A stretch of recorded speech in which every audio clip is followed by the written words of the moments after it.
Lingua Brutalica is a podcast that uses ethnographic interviews to study language use in the extreme metal community.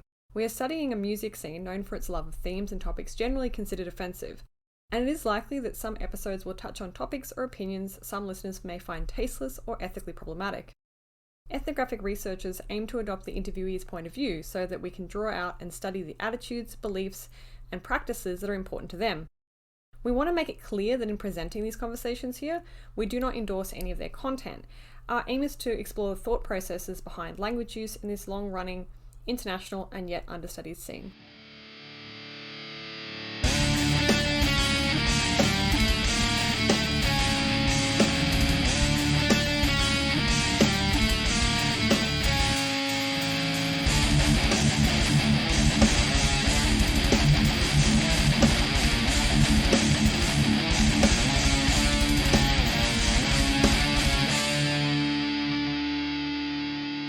Hi all, welcome back to Lingua Brutalica with me, Jess Benny Smith, and my co-host, Wes Robertson. Hello. In this episode today, we're chatting with vocalist and lyricist Andy Walmsley of Beyond Grace, all the way from Nottingham, England. So thanks for being with us, Andy. How are you? Tired. It's very early in the morning. As I have explained, I am not a morning person. I tend to do... Weirdly, I've got into the habit. I get really creative when it gets dark. So I'm always up reading or watching something, and often doing all my lyric writing about, between 12 and 3 a.m. kind of thing. And then I'm up for work about 8-ish. So on weekends, I tend to sleep until like in the afternoon. And then I foolishly said to our press guy, "Oh, Lingua Brutalica, I want to do that." Didn't double check where you were time zone wise. And Will came back going, "Oh, they'd like to speak to you." I was like, "Great, I'm really enthusiastic." And he went, "It's at 9 a.m. on a Saturday." And I went, "I'm going to kill you, Will. I'm going to actually kill you." Well, we probably could have done 1 a.m. Your time. That might have been. I think that's like true. I thought right? about that. Yeah. Should have thought about that. I would have been up and doing stuff. I was definitely awake last night, reading and doing some other stuff. It's fine. I'm more than happy to be here. So thanks for having me. Thanks. Yeah. I should have asked before we started as well. Like, are you good with Andy or Andrew? Which do you prefer? Andy. It goes in levels of how much in trouble I am with my parents from when I was a kid. So Andy's fine. Andrew is bad. Andrew Walmsley is particularly bad. And when the middle names start coming in, then it's basically just run, hide under the bed. You've definitely broken like mum's favorite fine china kind of thing. Awesome. So I always Andy, have to check. Andy, shorter. Always got to check. As an Australian, I have a tendency to shorten names when I shouldn't. So I'm fine with that. Awesome. Plus our bassist is Andrew. Okay. So speaking of living with parents and getting scolded by them, how did you get into metal? Were you a teenager? Was it a problem, or did you pick it up kind of later in life? No, pretty early. I blame my dad mostly. I have very strong memories as a child. Like about as far back as I can remember.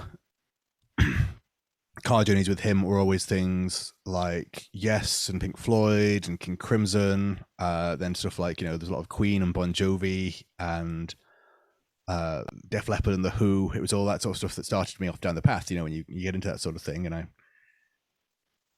didn't necessarily rebel so much as just extend from that, trying to find, I think, my own identity more than anything. Hardcore was the first thing I got into. Bands like, I didn't jump straight in the deep end, but AFI were and Boy Sets Fire were a huge discovery.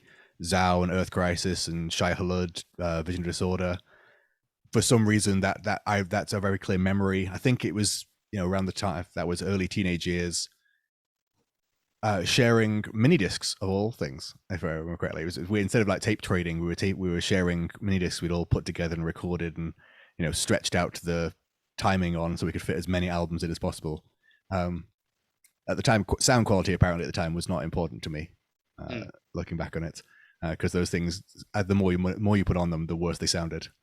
And then I was still listening to some metal. Obviously, there's always a crossover in hardcore metal and punk and metal. There always has been. And I remember, obviously it's been a while now, and it's very early in the morning, and I've drunk a lot of alcohol since these over the years. But my vague memory is I've been listening to sort of I had Master of Puppets. That was it's a classic album for a reason.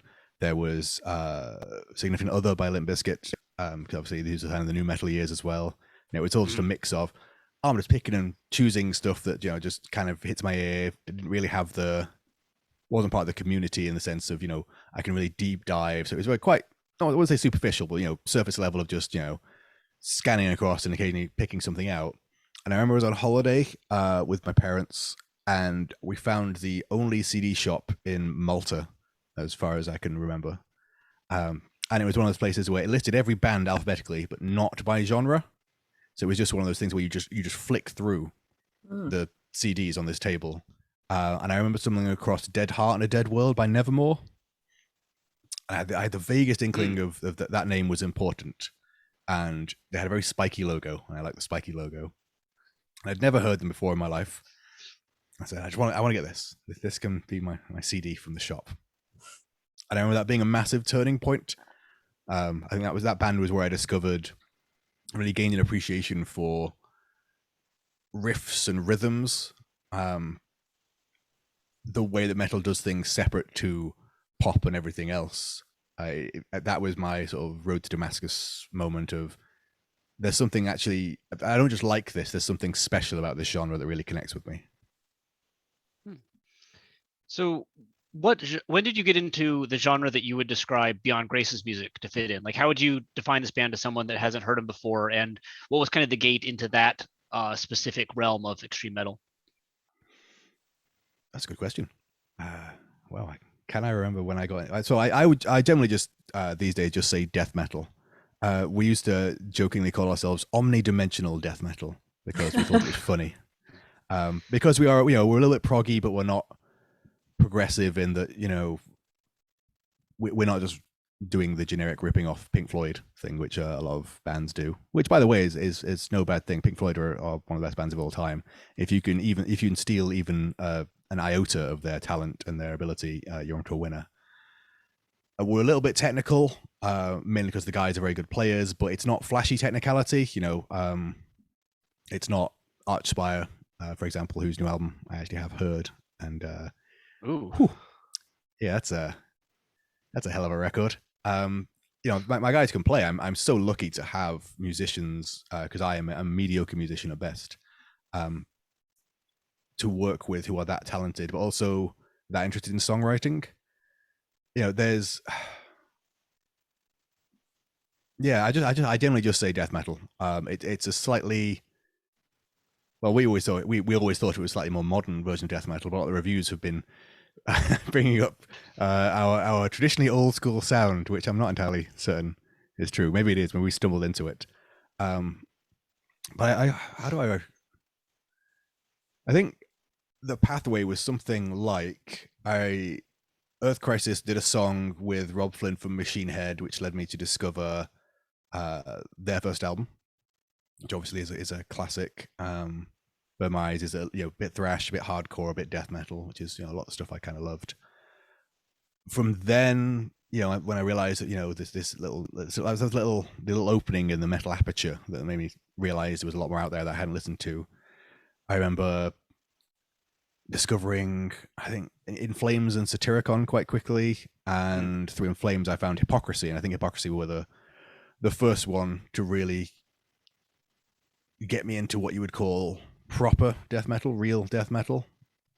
And then it's all that sort of, it's like that 6 Degrees of Kevin Bacon thing. Hypocrisy led to Dismember and Immolation and all that sort of stuff. You can just see the steady progression into slightly heavier and harder stuff.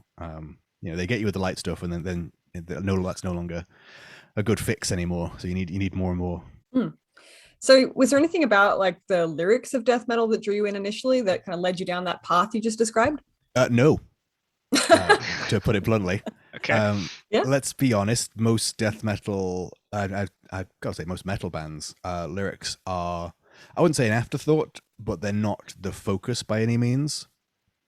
I have obviously listened to a couple of other episodes of this podcast because I was really interested to hear what other people had to say about lyrics from their perspective. And a lot, it was sort of gratifying to hear a lot of other musicians say that, death metal has a certain lyrical area. There's a lot outside it, if you know what I mean. But if it's a bell curve, there's the middle section, the bigger section is zombies, gore, violence. It's horror movie metal, if you know what I mean in that sense. Yeah, sure. Cannibal Corpse being a perfect example. Remarkably, read like a bell. Yeah. Remarkably, what the thing is, people underestimate. Remarkably good lyricist. He's actually got quite a gift for language, particularly because they've done so many albums, and he's actually quite good at not repeating himself. The amazing number of synonyms he's found for murder is very impressive. But there are exceptions, as I said, Immolation, huge fan. Their sort of stuff has always been actually quite political. People really underestimate that. All the people keep politics out of metal. What several of the defining founders of the genre and all the subgenres were incredibly political. Like Black Sabbath were accidentally political. I mean, Ozzy said he just wrote a lot of his lyrics while high and just thought about what rhymed. But once they'd set up a concept, that sort of thing, that the specific lyric content might have got a bit messy at times, but there was still some sort of message to it. But then you've got stuff like Hypocrisy again, who their early stuff is generic Satan worshipping stuff, and then partway through, suddenly they started writing about aliens. Total lyrical shift that in that particular case, that really interested me because that is such a strange and unique perspective. We do now, obviously, that now that tech death exists, every song is about aliens and exploding planets and whatnot. But the alien abduction angle was a big draw for them, just because it was such a different subject matter. And I don't think lyrics are unimportant. I think a lot of lyricists, like doing them, they enjoy them, but they don't necessarily invest that much meaning into them in a lot of death metal. It's fun, it's decoration, it's a lot of them tell a story, don't necessarily have a message, which is not a criticism by any means. One of my favorite albums of was it last year or the year before? I've lost track of time because this time has stopped functioning because of the world shutting down. I think it was last year. Protest of the Heroes' latest one, I'm a huge fan of that band. Their vocalists, their lyricists. So I've already segued from death metal. Sorry, I do this a lot. My brain. That's all right. Go ahead. Amazing vocalist, amazing singer. Lyrically, just so good. Every song tells a story. Every story has a message. It can be read for either. But the wordplay, the imagery he conjures is just fantastic. And I think, painting with a broad brush, a lot of death metal, you either get a message or you get a story. You don't always get both together. We've actually had comments about that. People who've told us that they feel comfortable sending a message or they feel comfortable telling a story, but they're not really sure how to kind of combine the two. It seems like related, but not necessarily overlapping skill sets. Yeah, it's hard because it is something that I talk to with other people in the metal scene. I know I'm going to name drop here. Me and Ken from Abigail Williams have chatted off and on because I've been trying to get him to do one of our lyrical columns at NCS for ages and haven't managed to pin him down yet. I'll get him eventually. About how I think everyone I've ever spoken to overwrites for every song. I always do. And everyone I've spoken to, whether they write lyrics before a song's even written or whether they write the music first and then write, they almost always write too many words and try to fit too many ideas into it. And credit to Ken for this idea and mentioning was that the struggle is what goes into the song. Do you try to send a specific message which will only connect with a few people, and so you have to really be careful with exactly what words, or are you trying to communicate an overarching theme?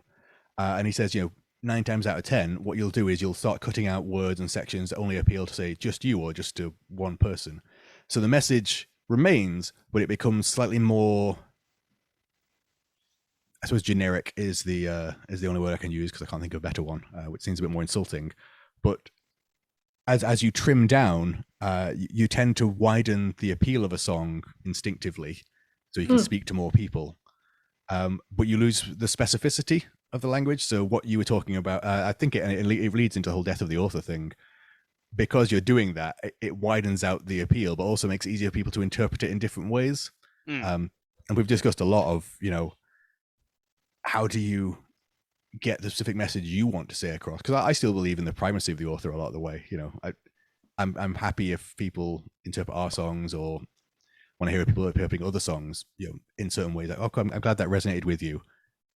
That's not what it's about.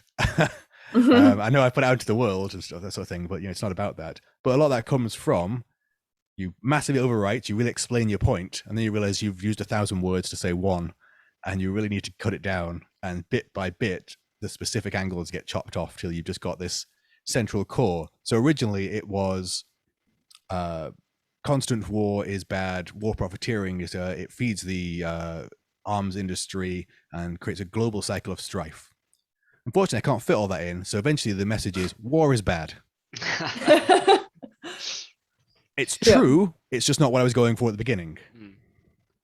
So, how did you develop this kind of perspective? Because this is that's a very reflective and thoughtful kind of discussion on how to write lyrics from somebody that, just a few minutes ago was telling us that when they started listening to death metal, they had no interest in the lyrics. When did you switch to kind of paying attention to lyrics? Was it when you started writing them for the first time, or was there kind of like a day you opened up the lyric book and all of a sudden you're like, oh, Well, I think I've always paid attention. It's just that specifically when it comes to death metal as we play, and the influences on us, I still.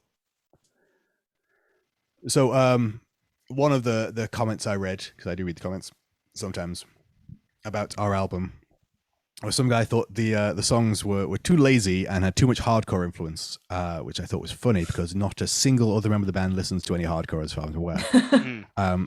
There's definitely some in the vocals in the sense of the lyrics and the delivery being, I try to be quite sharp and understandable. I put the effort in. I actually want to deliver them in a way you can actually hear them while still keeping that sort of extremity and the actual emotion in it. And there's a trade-off there between how understandable you can be and how hard you can go while doing that. But the only hardcore influence in the band is comes from the lyrics and the vocals in that sense. And so I've always had that, and I've always appreciated metal bands who have a lyrical message like that. Misery Index would be a perfect example.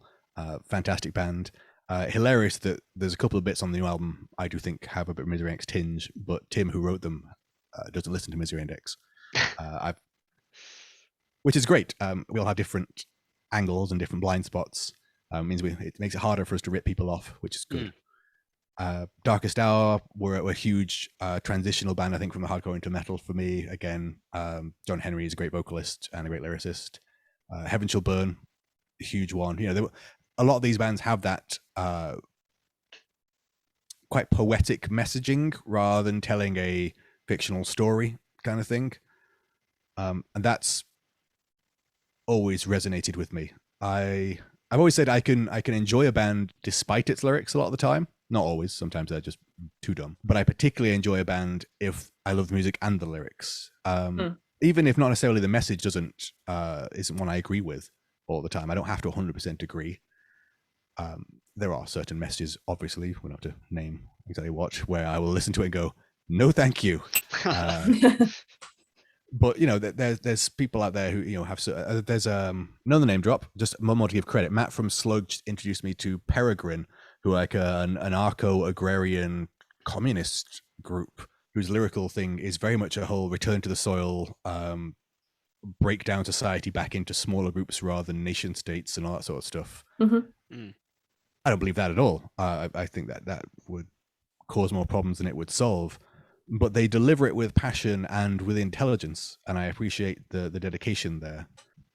But yeah, when it comes to lyrics in death metal, I have found bands I've liked over the years, but the draw. It's funny because this band, wasn't necessarily meant to play death metal when we started playing together.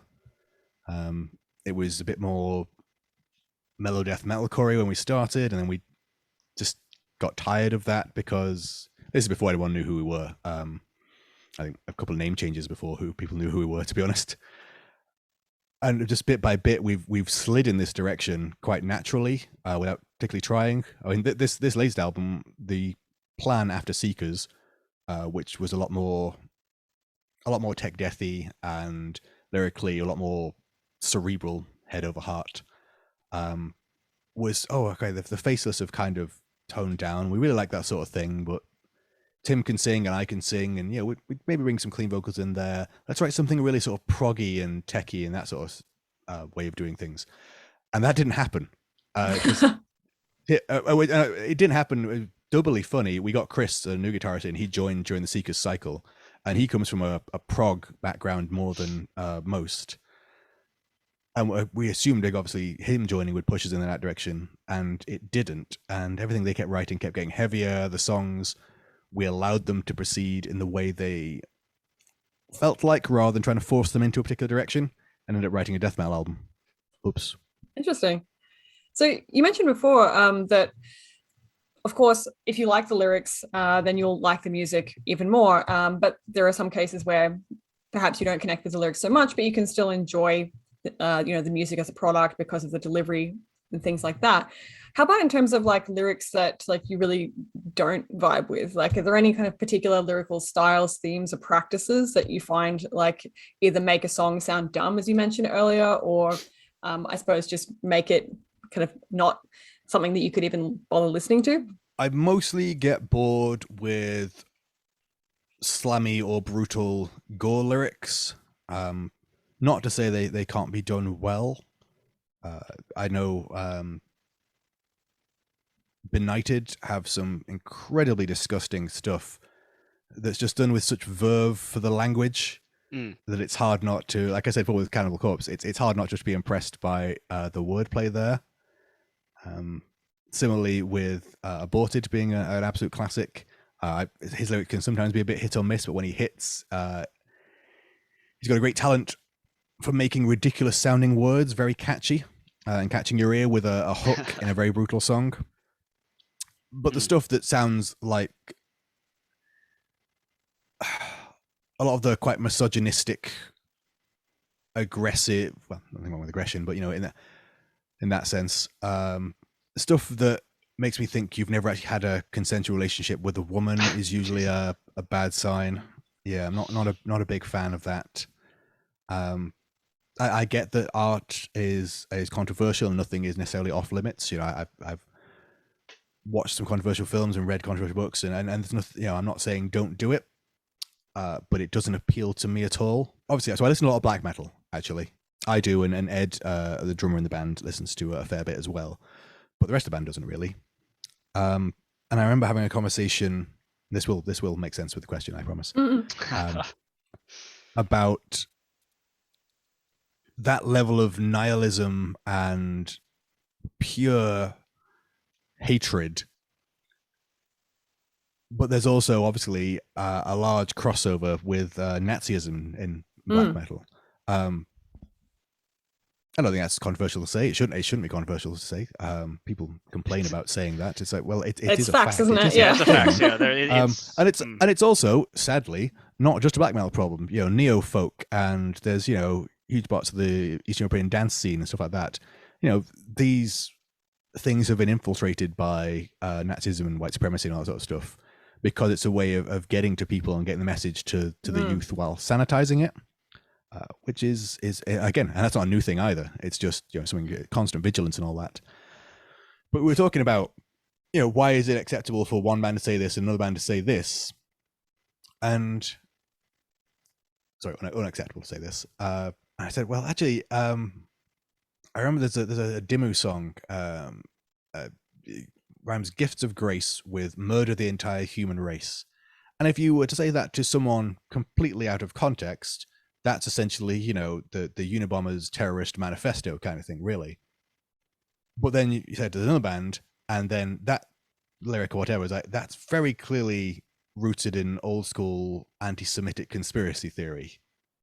And I said, what's the difference? Like, well, weirdly, it's okay to hate people if you're not too specific. And that is a very strange realization to have as someone listening to metal, that where do you draw the line as a person? Where do your values lie in expressing this? And I think, everyone has to draw their own line. For me, it is a difference between expressing an emotion and expressing, let's say, an explicit intent. If you are angry enough and you hate the world and you are that nihilistic, there's been some wonderful art that's come out of that, not just music, but across the spectrum of art. If you are angry and blaming a specific racial group for the fact that you haven't done as well as you think you should in life, then I'm starting to really question whether we shouldn't be keeping a closer eye on you, because you start to express some stuff that leaks out into your real world actions and real world views, and it's just a little bit questionable. But it's a complicated issue. So anything expressing that sort of racism and misogyny, these things exist, but I can find it interesting to explore them. A lot of bands explore these issues and why they happen in that sense, not from a endorsement point of view. But as soon as you're expressing it as, here's what I think, and here's what I think we should do about it, whoa, okay, no, we've crossed a line there. I thought you were just saying, okay, races have been at war because mankind's condition is war, and we find any stupid excuse based on color and creed or where you were born to kill each other, which is ridiculous. Hopefully one day we'll stop doing that. Instead, you're now saying you're okay with that. Get in the bin. Sorry, I have no time for that anymore. And perhaps that's something I've adapted as I've gotten older. Maybe I've gotten less tolerant. Less tolerant of intolerance. Yeah, it's the paradox. The paradox of tolerance, isn't it? That's always the classic one.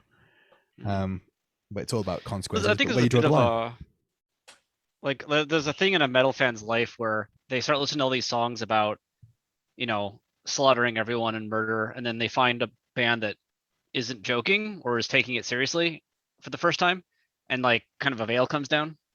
Yeah. Like first, like, no, they're all kidding. It's all just like a horror movie. And then you read an interview with one person who's like, no, I sincerely want to do all that. And you're like, oh, now I have to be really careful about it. Yeah. And a lot of it is, a metal, you could, as you said, you could do huge amounts of studying on this and draw loads of conclusions. Metal is a subculture, very counterculture and that sort of thing. Attracts people who don't feel too comfortable in the mainstream a lot of the time. But it also builds up that mythology around it. I remember when I was growing up, the idea was, metal fans are a bit cooler. We're not at all. Like that self-described prophecy there that doesn't actually hold up to scrutiny. Metal fans are the ones who they're smarter. They'll help with your homework. No, you get a group of metal fans. They're on the same spectrum and bell curve, which I can use that term again, as any other grouping of society. There'll be some smart people. There'll be some dumb people. There'll be me and the rest of them milling around in the middle, just trying to get on with life. Like, being into metal does not actually make you special. Like, I get this idea that a lot of us were nerds and geeks and we were outcasts and that sort of thing, and it gave us a sense of community, and that is a good thing. But when the community becomes defined by pushing people out, by saying, actually, we're actually a bit better than you, a bit more special, that way madness lies, because every community eventually starts to think that, and they can't all be better and special than everyone else, and just got to acknowledge that it's a different in aesthetics and taste.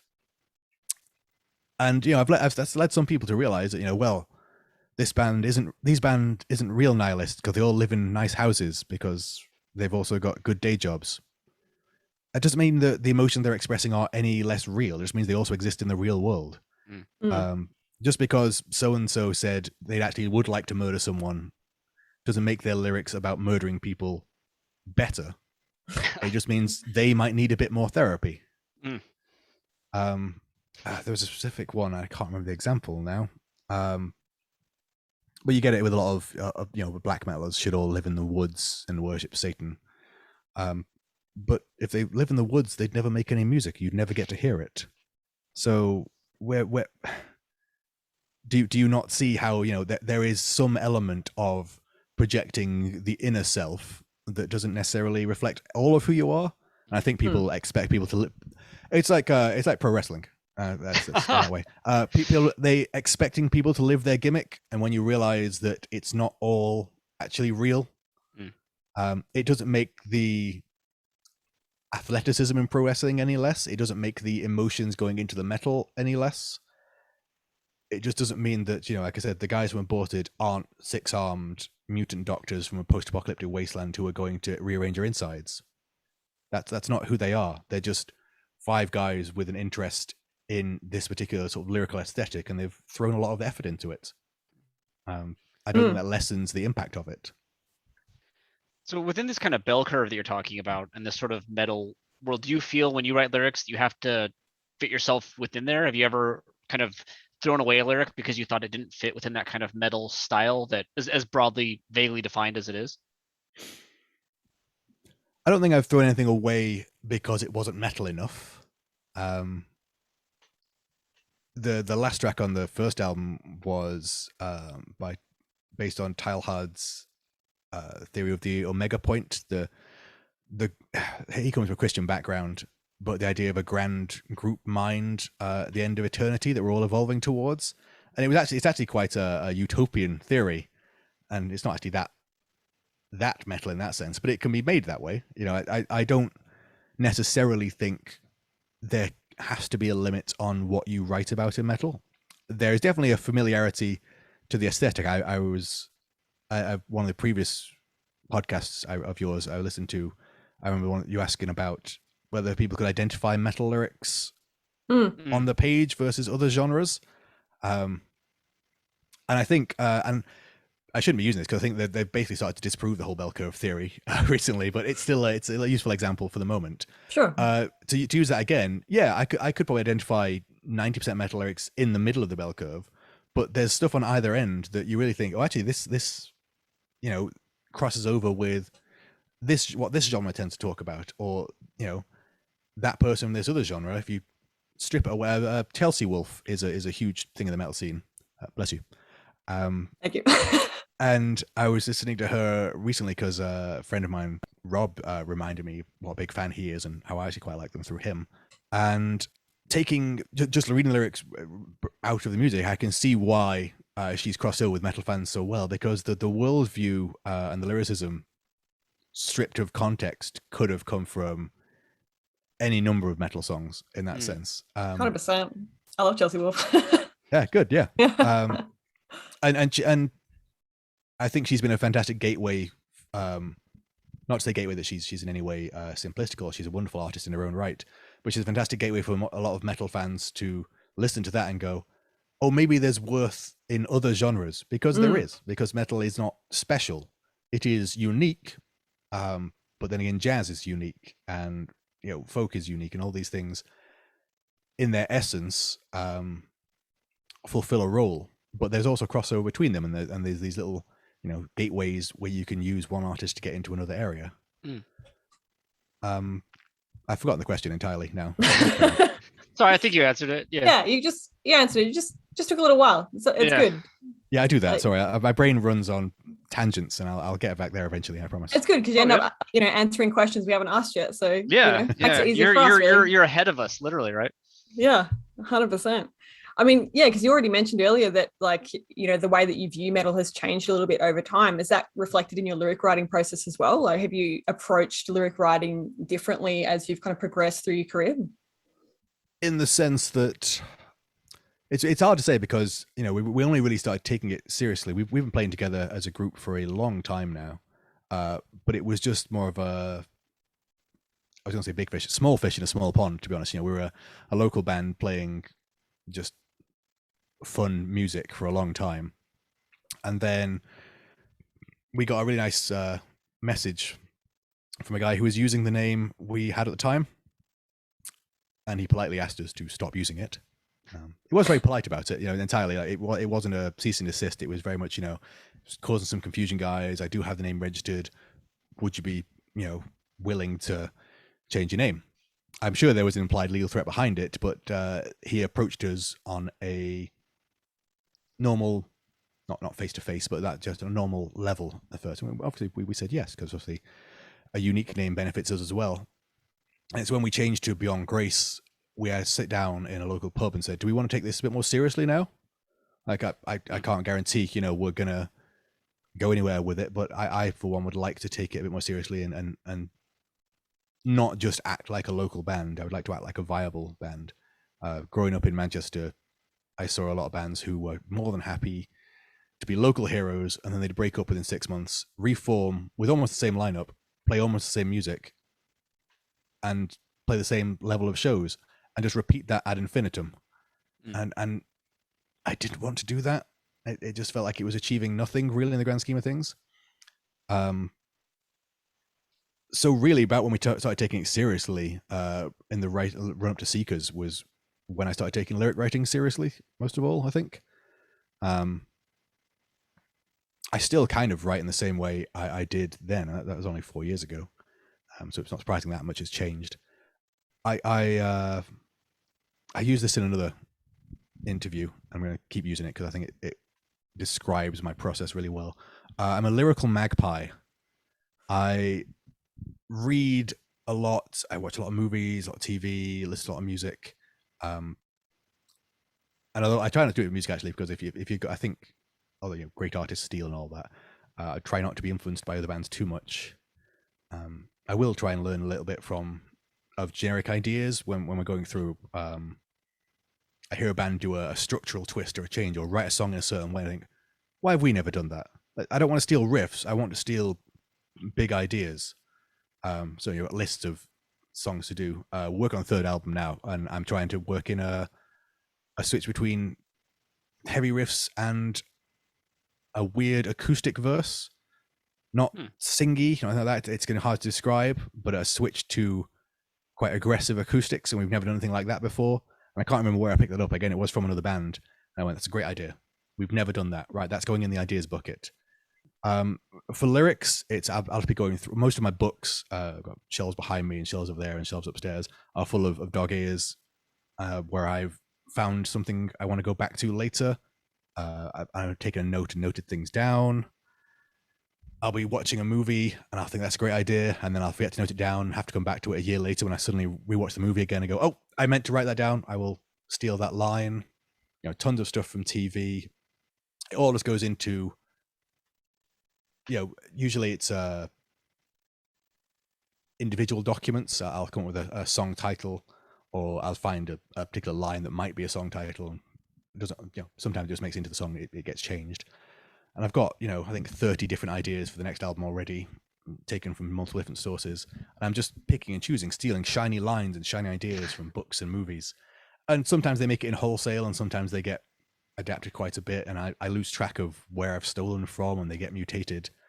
But my method is still the same. Just write randomly. I start writing songs, without any music at all, just having ideas and put together. So when the guys come to me with something, I'll be listening through. Maybe we hit the chorus, or the focus is always intro, chorus, and ending at the start. Like I always want every bit of the song to be as hooky as possible. I don't want to be one of those bands who hits the chorus at 45 seconds and you can't remember what the verse was, because, to be honest, they paid very little attention to it. The lyrics were generic. The riffs were just to get you to the chorus. I hate that writing. I used to love In Flames. Was one of my favorite bands for a long time. And then as soon as their writing style shifted to, sorry guys, got to maximize airplay. Chorus must come in at 40 to 45 seconds. It must be repeated this many times. The riff in the verse can only be sort of a 10 seconds, 5-10 second cycle. And you've got 4 lines before you hit the chorus, which tells you nothing about the song. I kind of fell out of love with them because of that. I know a lot of people still do. It's fine. It's just no longer for me. But when I'm first writing, what really catches me is that central hook, and trying to, what's the message of this track going to be? What's the key imagery I'm going to build around? And, a lot of time that is the chorus, the big hook, because even though we're trying to be proggier these days, we still love a solid central hook you can really get your teeth into. Or it's the start or the end. You've got to end on a strong line, a strong theme. You've got to start with something that grabs people's attention. And then you use the verses and the bridges to really sort of flesh out the ideas, I think, then. So you grab people from the start, here is a statement. This is what this song is about. Here's some more nuance and some interesting wordplay. The chorus really lifts up the concept, and you end with like an emphatic conclusion of some kind. And I still do that, and I'll just be going through and writing stuff down all the time, going, "Oh, that would make for a fantastic chorus hook." I have not got a song for it, but hopefully we'll write something that fits that. And so when the guys bring me stuff and we'll work, because we work together, but Tim and Chris now to an extent as well start things off by putting riffs together, and then we all get together in the practice room or over Zoom, and we start hammering out the structure of things. Because structure and track order and having times things repeat is very much in my wheelhouse. I do a lot of the work on that. When they bring me half finished songs, I'm like, okay, I've got an idea. I can see where this is going to go. And doing that, I can also go, I've got something for this. I think this would work really well in this section. I just have to tweak the layout of the words a bit and the delivery, which is sad because one of my favorite things has always been seeing bands in progress when they have those whiteboards of terrible and hilarious working song titles. And we do have that, but not for very long. We've got a list of working song titles for songs we've never used just because we think it's funny. And then those last about 2 weeks when a song actually is being created. Because within about 2 weeks, I've gone, it's all right, guys, I've got the final title already. So we never get to do that whole, hilarious song title reveal. It's quite sad. So the next thing I suppose we should start talking about is, as you've kind of transitioned to it quite nicely, is a more specific discussion of your lyrics. So the first question we had is reasonably broad because in terms of both music and lyrics, we noted a large gap between your first and second album, although you say you approach them quite similarly and both are clearly metal and with distinct topics of humans, morality and choice featuring in both. The pace and the rhythms are quite distinct, as is the way you approach the vocals, it seems. So the first album has songs that muse a bit more, metaphorically, or talk about transcendence, and a number of tracks, exist that discuss, what appear to be gods and other entities, whereas new album is more explicit in its themes and seems very grounded in the here and now. Was this like a conscious shift for you? And if so, what prompted that shift in focus? No, not at all conscious, actually. I mean, you're entirely right in the assessment that I said the first album, not to downplay the emotion that went into it, it's definitely still quite personal in that sense, but it was more about, high intelligence, cerebral topics. I was trying to possibly overthink things. I overthink everything. There are a few hints on the first album, which connect to this one. Oracle and Acolytes are a bit more political than people give them credit for, don't quite realize. Oh God, what's the name of the song now? See, I'm forgetting the names of my own songs at this point. It's far too early in the morning. Altars of Avarice was inspired by a trip to Las Vegas, and obviously it's probably the most explicitly political song on there. But you definitely called it right when you say it was more high concept. I'd say a lot more metaphor and hiding what the message and meaning was behind a bit of smoke and mirrors and flashy CGI in that sense. The new one wasn't necessarily meant to go the way it went. That was just, again, I say I constantly just writing ideas and themes and lyrics and stealing lines down. And when it came to it, this was just what came naturally. Chris explicitly at one point asked me if it was a political album, and I said no. And then he read some lyrics back to me, and I went, "Okay, yes, it is." When you're so close to it, you can't see the wood for the trees. For me, it's a very personal album. It's a very angry and frustrated and quite sad album, I think, actually. A lot of what I'm saying is frustration and fear and guilt about the way of the world, about my own actions or inactions in it. And that's what I thought I was writing about. Turns out I was writing an angry political manifesto about how fucked my country is, but didn't realize it until Chris pointed out the title track to me, and I was like, oh yeah, no, this is actually completely, this is current events filtered through my psyche, isn't it? I've not really been paying attention to what I've been writing so much. So it's accidentally political and still very personal. I think the next album is probably going to go the same way, just because I've still got a lot to say in that area. I'm just a little more aware of it now. yeah, it's gonna be interesting. I'm very Okay, very so proud of how this one turned out, but kind of surprised. we're gonna have to change our next question though, because we kind of assumed that there's a bit more kind of conscious intent in making this album as political as it was. But you didn't. So were the lyrics entirely finalized when your other band member asked you if it's political, and you kind of realized it was? Oh, they did were that, like, finalized, but they were well on the way. You know, Mm. I so the other guys don't have an input in my lyrics, really. I don't think they've ever asked me to change anything or do anything. I've occasionally asked them for help with, say, the shaping of a line. It's like I can't quite get what I want to say to fit into this area. Can you guys help? And their response is usually no. But I do always run them past them because, you know, collectively we are a group mind, and I don't want to be saying anything that doesn't represent what they think and feel. And thankfully, we're all generally of a similar mindset. Really, the guy just trusts me to be the mouthpiece of the band. Hence why I'm here doing the interview today. Try not to say anything too terrible. But it definitely wasn't. It wasn't planned, and you know, once I'd realized what I'd been writing, I definitely had to run it past the guy and say it was okay. I think the only one we tried to change, the only one I tried to change drastically. Actually, it's not true. There were two that changed really drastically.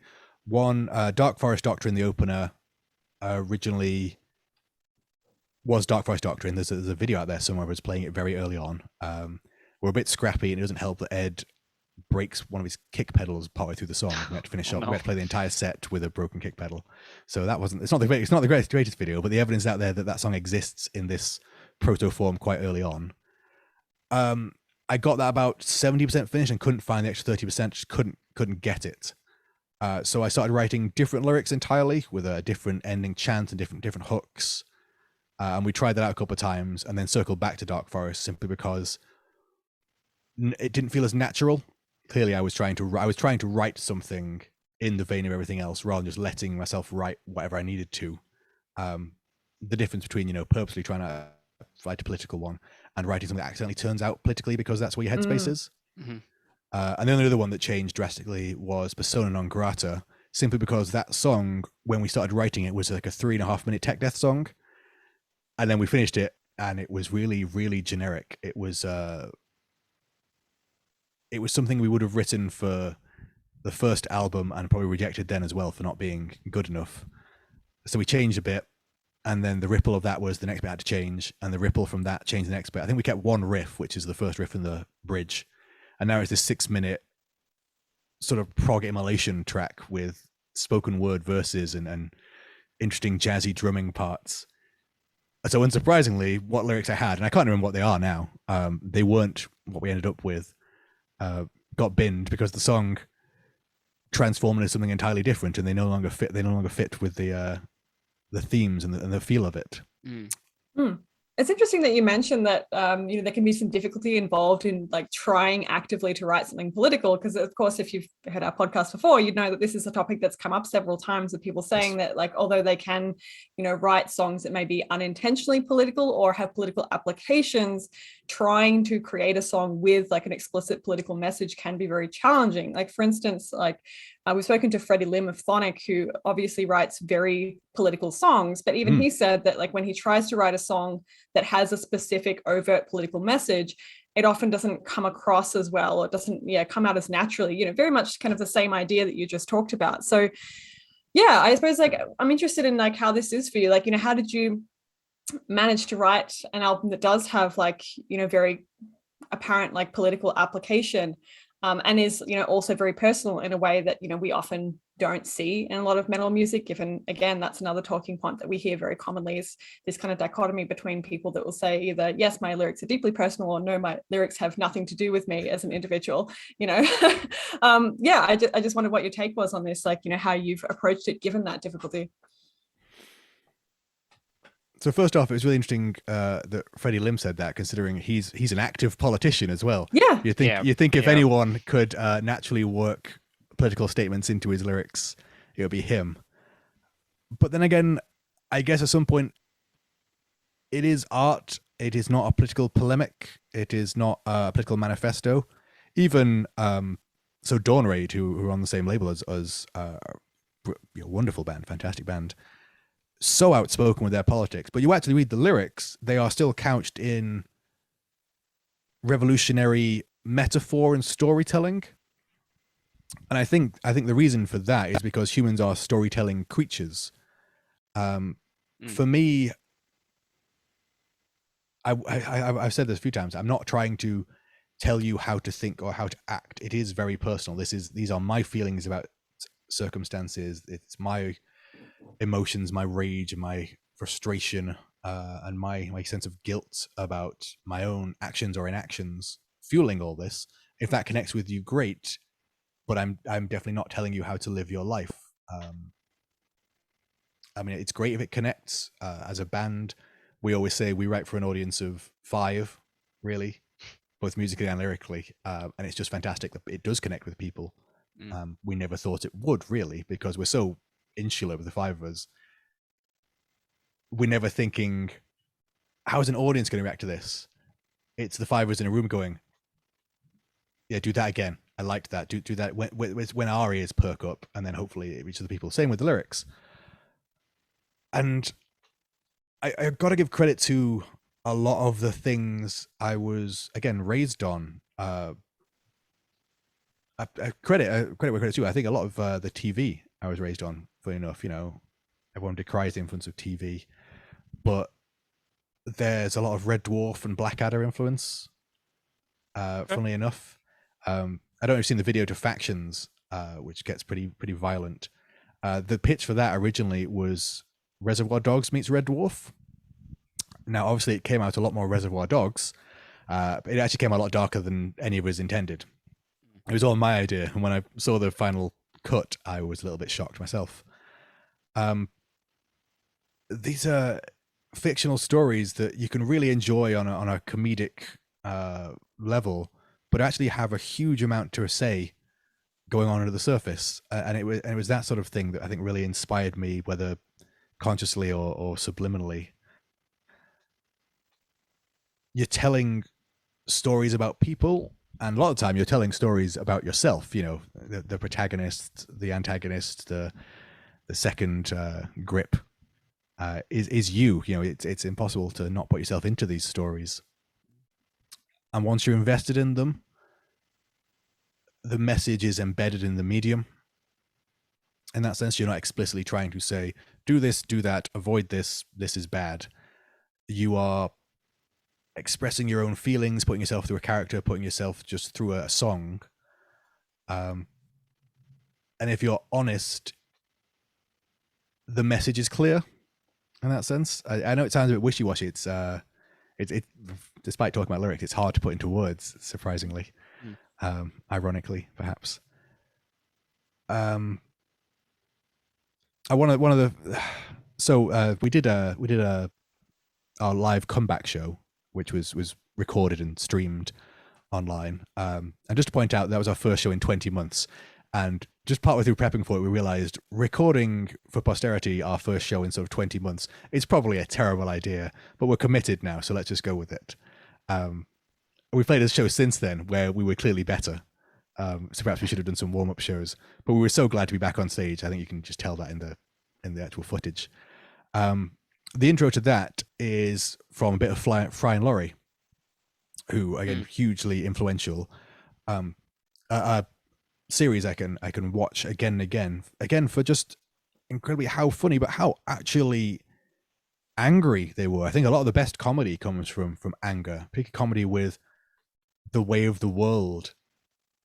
You're laughing because you'd cry otherwise, or you're laughing because you'd probably murder someone if you didn't, because you've reached that level of frustration with, this is absurd, and I must confront the absurdity through humor, or I must confront the absurdity of the world through music, because it's the only way I have to process these feelings.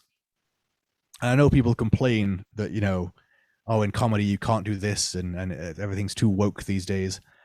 There is a Fry and Laurie sketch where they lay into Margaret Thatcher on primetime BBC with some incredibly vicious language.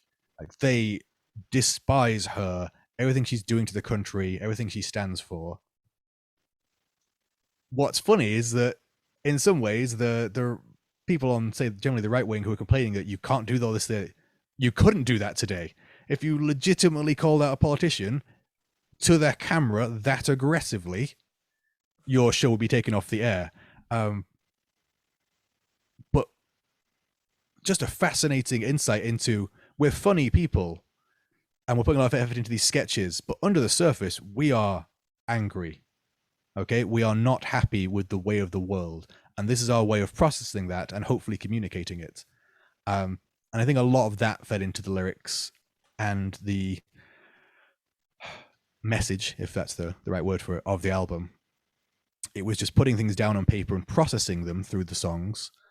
And then looking back at it, I think there's still some bits where I could have improved. I should have used less explicit language here or more explicit language there. You're always your own worst critic. But I a huge credit to the satirists and comedians and writers who, I grew up watching, who unbeknownst to me and unbeknownst to them were teaching me how to be honest whilst being creative with it, I think. So did this affect the way that this kind of change of perspective and this channeling this kind of anger change the way that you approached the lyrics, even if like consciously or unconsciously? Like one thing we noticed is that on your first album, there's a lot of the use of the singular I, and we kind of happen about the same amount. But on the new album, it's almost exclusively we with only 2 instances of I. Were you moving to a kind of like collective viewpoint here, or is this something that just kind of happened as well? Well, I hadn't noticed that, so no, that was purely by accident. Where were the 2 instances of I? I'm really interested now. Where were the 2 instances of I? I wrote it down somewhere. I'm just going to check my notes. That's all right. I'll carry on while you look. Wow, that's interesting. I did not know that. Huh. It'll take me a minute to process that. So no, obviously it wasn't conscious by any means. Persona non grata in the first stanza, if you like. Yeah, first they came for the weakest, and I was silent. Then they came for the strong. The two. Oh, okay. So even better that you said that. I thought it might be there. That's not even me. Right. Obviously, that's the Niemöller quote that I've slightly bastardized. Because obviously that's one of the most powerful pieces of writing, quite possibly in history, I think. And I'm far from the only metal band actually to take from that. It's been a very inspirational piece of writing for many years. So strictly speaking, I use we exclusively on the album, apart from when I'm essentially misquoting. I'm using someone else's lines. That's interesting. I hadn't realized that. I suppose there is. Obviously, I am only speaking from my perspective, so there's still the I in there implicitly. Mm-hmm. But I'm definitely associating myself with the greater we. The we includes me in that sense. That's really interesting. So I think you can see the shift. I said unconsciously from, like what I said, high-minded philosophical ideas on the first one, which I was very interested in. But it was much more. The first album is much more considered. It's what am I interested in? What am I trying to say? With the second album is just stuff pouring out onto the page. It's just knife in the chest bone, cut it open, what pours out, and then sort of rearranging that into a metaphor, into a song. Let's be honest, just into a song, because songs have.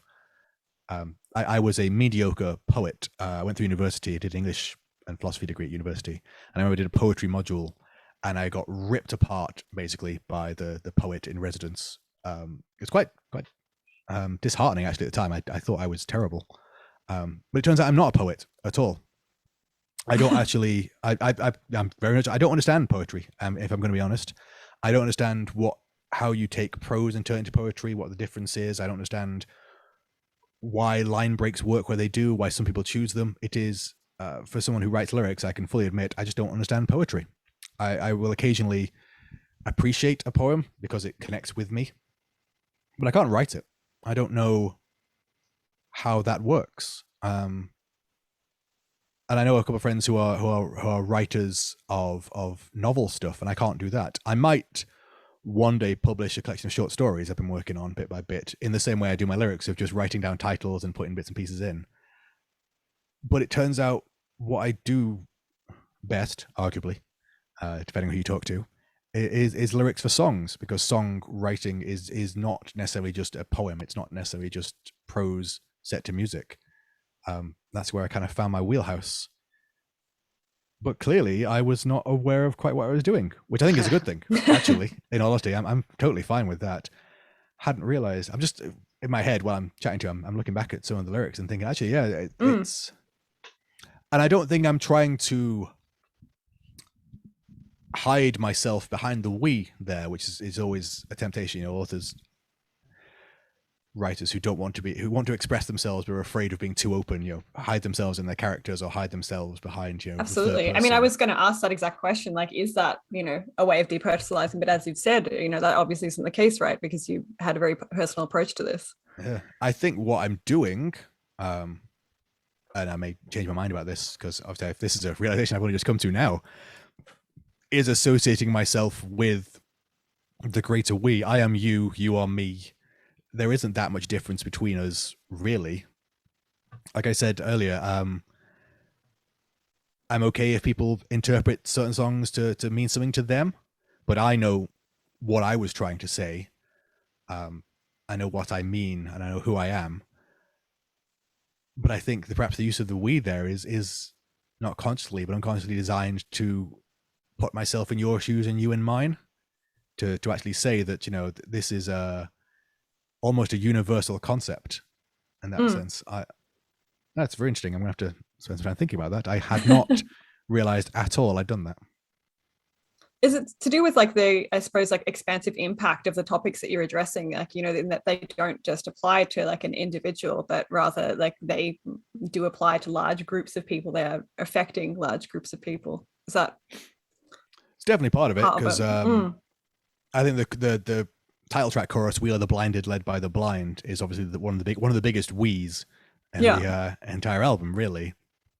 And that is a moment where I was explicitly talking to an unnamed audience, in that sense. I was getting something off my chest to anyone who would listen, which at the time was just the guys in the room with me, but hopefully is more people now.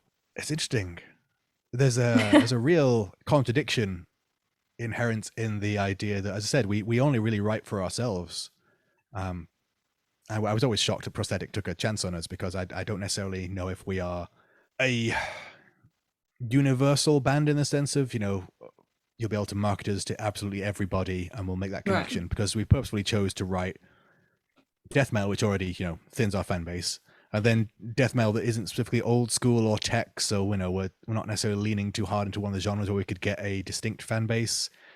The proggy stuff is all about making it interesting for ourselves. You may have noticed the new album is a lot less linear than the first one. There's a lot more linear than the first one. We still have the big hooks and the themes, but we tried not to repeat ourselves as much. I don't think there's an instance where we play a single riff exactly the same the second time round, because, and Ed loves pointing this out, that's kind of our trick. But it's not, because it comes naturally. The first verse will play the verse riff, and the second verse riff will be slightly tweaked, because we don't just want to cut and paste it the second time round. We want to do a different version, or we want it to lead into a third version of the riff. We iterate on riffs all the time, which again makes it a little harder for people to market us, because it's not as, songwriting isn't as simple and direct in that sense. And the same with the lyrics. It kind of ghettoizes us as a political band if we're not careful in that sense, and some people won't listen to those sorts of bands, which is fine. It's personal choice. But to say that we only write for ourselves, and then I've written a song, written an album full of statements of solidarity and clash consciousness and all that sort of thing, that's quite funny. It's again, it wasn't conscious. It's class conscious, but it's not a conscious effort to appeal to people. Like I said, it was never meant to be a political polemic. I wasn't meant to be standing up at the next group meeting and telling everyone, here's my philosophy, this is what we should do. It was all very much, this is what I'm feeling in the moment. I want to tell you a story with it and give you imagery, and I use a lot of archetypal imagery. It made its way into the album art as well, because I think I've always been a bit. God, I'm gonna do another tangent here, but I promise it'll be a good one. One thing I've always loved is Jung's theory of the collective unconscious, not in the sense where people generally take it, and which he actually took it, which is like he had this idea that it was this sort of free floating mass almost everyone connected to, which is just pseudoscientific nonsense. But the idea that our evolutionary and our biological experiences shape the way we think. Our bodies are a certain way because we evolved as biped and sort of stuff. It's not surprising that we're afraid of snakes and spiders, things that could poison us, and then those become the enemies in our myths, if you know what I mean. Because those are what we were afraid of. We have the archetypal figure of the warrior figure, the mother figure, all these sorts of things. They're our collective unconscious, not in the sense that we all share a connection to something, but because human beings are all wired in quite a similar way. And I've tried to use a lot of that simply because in lyrics, obviously, you have limited space. So if I can draw on someone else's established imagery or an archetype people recognize, it saves me a lot of time and effort to communicate something. Going, okay, this is established. People know this. I'll steal that. It means I can say 3 lines in one because people kind of know what that means, and I can then expand upon it in the next line, space like that. There's a real, perhaps it's not a contradiction. I don't know, but a semi-contradiction between the idea that I've written this purely for myself, but in language which is designed for a large audience. Yeah. Speaking of the, sorry, go ahead, Jess. I was going to say, in line with that, like the other pattern that we observed in terms of, pronominal choice is the consistent use of you across both albums, because this often appears alongside, rhetorical questions like, so what are you willing to sacrifice? What are you willing to offer for a glimpse of the future? And who are you to call us enemy? What gives you the right to such cruelty? Does this also kind of like play into that kind of effect of, I suppose, communicating with an audience or having the audience like interact with the content of the lyrics, like whilst I suppose also at the same time, as you say, like communicating a message or an idea that you yourself want to express? I think, as is often the case, if I'm not going too far with this, I think a lot of the rhetorical questions are probably aimed at myself in that sense. So there is some distancing there, but it is a dialogue with myself. One of my favorite lines, which I stole pretty much wholesale,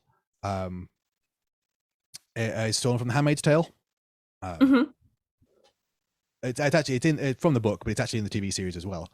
Aunt Lydia talks about women pre-Gilead having the freedom to. There are 2 types of freedom. There's freedom to and freedom from. And pre-Gilead had the freedom to, but it came with all these horrible risks and it wasn't worth it. And now they've given you freedom from, which is the classic dictatorial tactic of, this is for your own good. And then it falls onto a line which is stolen from Star Trek. Obviously, it predates Star Trek. It's the good of the many, but in this case, it was the good of the many or the greed of the few. It was juxtaposing those ideas. But the freedom from, freedom to is, so what will you choose, the freedom from or freedom to?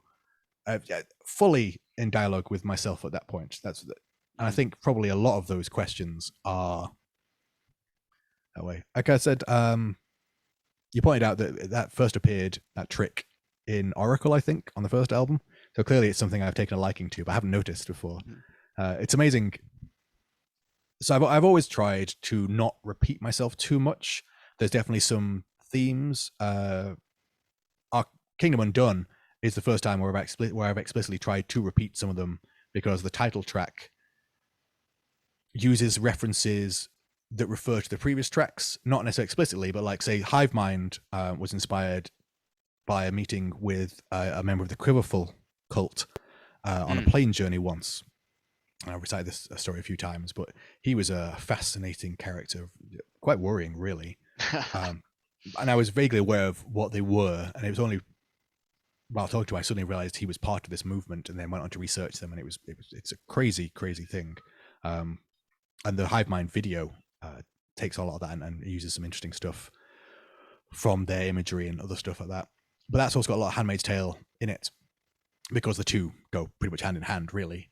And then obviously there's Handmaid's Tale references in Kingdom, which refer back to that, and there's other references from, say, a book-inspired song 4 or 5. I'll make a little reference to that book 4 or 5 in the title track later, because it's that's the close to a manifesto tying the meaning of the entire album together, if anything. But one thing, as I said, what I've tried not to do is repeat myself. Like, I've always been a big fan of, and this is going to sound so bad, but I'm going to say it anyway.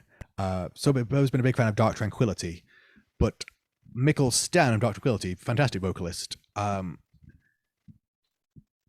You could transplant a lot of his lines from any of his songs to any of his other songs. He has a certain way of delivering lines in certain couplets and in certain timings that, as long as the song was in the right sort of tempo, you could just take a verse wholesale and just switch them out and they would fit, because that's just how he writes. And after a while, and as big a fan I am, I really started to notice how interchangeable his delivery was and he's a fantastic vocalist. He's got a fantastic clean voice, and he's got such a distinctive screaming voice. And it was just a slightly disappointing realization that he'd got stuck into a rote pattern of doing things that way. So one thing I really tried to do on the new one is play around more with my rhyme schemes and my delivery. So our drummer, Ed, is one of my favorite people in the world, but he's a fantastic drummer. We got him from a prog and jazz background, which means what he does is he doesn't write beats, really. He actually writes full parts that fit the song. Like, if I can hear him play doing sound check or whatever, or just messing around, I know what song he's playing, because he's not just playing a fast beat at 180 BPM. He's playing quite a musical pattern. And like, I can hear the riff. You're accenting bits in the riff that they do there. I can hear the cycles of it. I know what song you're playing instantly, because you've actually written an interesting drum pattern that is unique to that song. And so I tried to do something similar with the vocals and the lyrics. I wanted to make sure you couldn't just take lines from this track and move them onto this one with only the minor tweaks. I want to write to the parts. I want to do a lot more I want to break the rhyme scheme.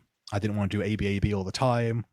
One thing I learned from listening to a lot of hip hop over the years is you can trick. So the rhythm is the melody. I know a lot of people talk about how metal vocals are quite rhythmic and percussive. Really, I'm a percussive instrument more than a melodic instrument in a lot of ways. And a lot of that you take from rap, because they are incredibly, wordsmithing is the key there. A lot, you can set some quite simple beats and change a song drastically by where you put the rhymes, where you put the images. I learned a lot about half rhymes and tricking people into thinking they've heard something. There's a lot more of that on the new album. Listening to, I do listen to a fair bit of that sort of stuff, of sort of The Coup with Boots Riley and LP and Killer Mike and Run the Jewels, who are fantastic individually and together. Learning a lot of cool stuff from listening to that, where you realize that they've tricked you into hearing a rhyme that wasn't there, or they've made a hook by breaking your expectations. They'll set up a certain rhyme scheme and then not deliver on it. And that grabs your brain, because your brain is expecting something. The unexpected nature of, they didn't finish the rhyme scheme. They went somewhere else. They extended the line or shortened it. I now remember that because it didn't follow my expectations. And it's lots of clever stuff like that I've been trying to do. And I'm in nowhere on their level by any means, but I'm working on it. I'm trying to break my own patterns.